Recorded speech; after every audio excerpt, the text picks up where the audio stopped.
Welcome to Freshman Physics. This will be your first lesson. That'll be a flipped lecture. That means you can actually view this anytime you want on our class community page. You will see that we will be able to have lectures outside of class, and you'll be able to view them anytime you need to. So therefore, you'll be able to come to class and we'll be able to work on our class time. We'll be focusing on what you need to work on, as opposed to coming to class where you get a lecture that eats up class period. We're going to make class a little bit more active. So day one, we chewed bubble gum, and we tried to do some really basic data collection to determine the rate at which we chomp or chew gum and blow bubbles. So you might say, well, why did we chew gum on day one of physics? What did we actually learn? Well, here's what we began getting started. We began to recognize that physics is active. It forces us to work in groups, forces us to collaborate or work together. It also allows you to kind of meet some students that you may not have known. You begin collecting data. You have to organize that data. You do some real basic calculations. You have to problem solve. And then last but not least, you get into graphing. Essentially, all of these together make this a good activity. But also we get to learn about what a rate is. And the rate of motion, which is our first unit, is speed. So this communicates how fast or slow something is traveling. And we use the term fast and slow all the time.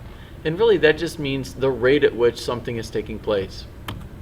When we apply this concept to solving for speed, we're going to be using a very basic three-variable algebraic expression, and that is the v is actually velocity, but it's a general term.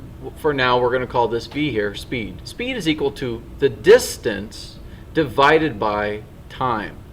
Right? So v is the speed, right? This is going to be the rate of motion. Our entire first unit is on motion. D is the distance, right? It can be measured in meters or feet or miles or kilometers, etc.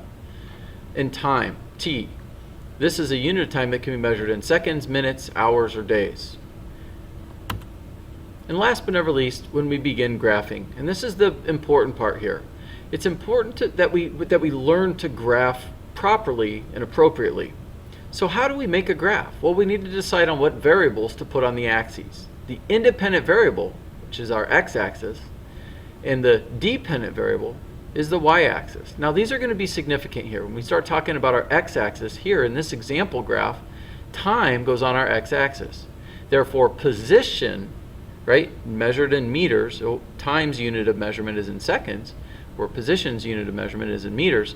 Here I have my x and y-axes identified here. So here it's important that we make a scale for each axis by counting the boxes, right, the spacing to fit the largest value. So if you write numbers evenly spaced from the origin, this will allow you to find your range maximum. Essentially, you'll be able to create a graph that you'll be able to interpret. So here I've got car A and car B, and these are spaced apart that I can make sense of the data points that I would then be plotting in here. So when we make a scale, it's important that you realize that in this example scale, each box is only one unit. And we haven't defined what that unit is. It's not the biggest issue right here. In this second or middle column, each box is 20 units. And lastly, in this third column, each box is 40 units. So I think it's important to realize that, well, each box can represent something different. Here in our example graph here, each box represents 1 second on my x-axis, and each box vertically represents 1 meter in my y-axis. So then we'd go about plotting each data point using dots for each of the x, y coordinates, right? So we'll use an x, y coordinate. And then last but not least for our data, we'll just connect the dots. We'll go from the origin at 0 and just connect the dots, and you'll see that car A traveled 10 meters in 5 seconds, where car B traveled 5 meters in 5 seconds.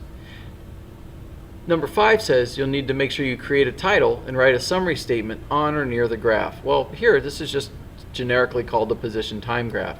But a summary statement would be car A has a steeper slope here, therefore it's traveling at a greater speed. So the rate of motion of car A, it traveled 10 meters in 5 seconds, where car B traveled only 5 meters in 5 seconds. Therefore, it's safe to say car A is not only traveling at a greater rate, it's traveling twice the speed of car B. If it traveled twice the distance in the same amount of time, it's traveling twice as fast. So what is a graph then? What does a graph allow us to do? Well, a graph is a picture that shows how two variables are related.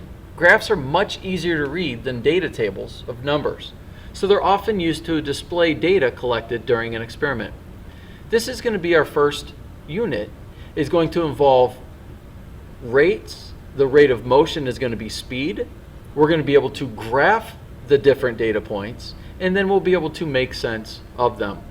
Therein lies your first lecture of our first unit.